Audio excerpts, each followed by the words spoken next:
my grandfather immigrated to this country from Jamaica as a teenager, and he was by trade a cigar maker. So when he came to America, he landed in Kentucky, where a lot of the tobacco fields were.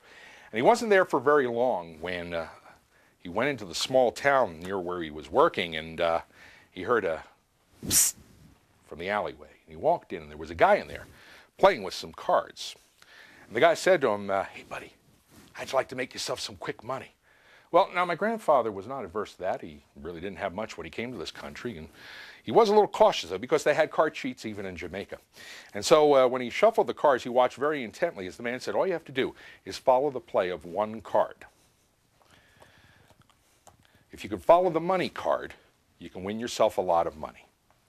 And so he placed it on the cards, and he shuffled them slowly and deliberately.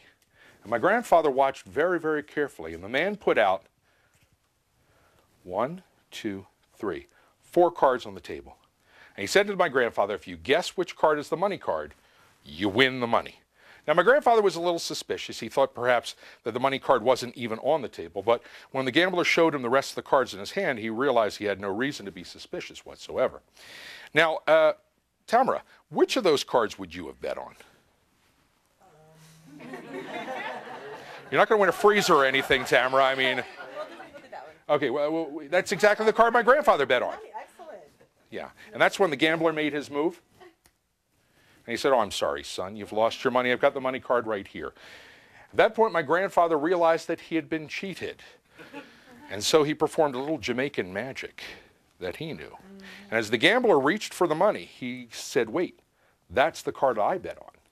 And that's the money card.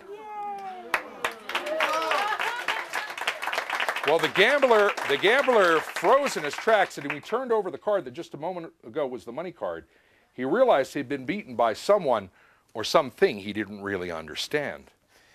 Well, my grandfather got to keep the money, and he got to keep the cards, and that's how I got them.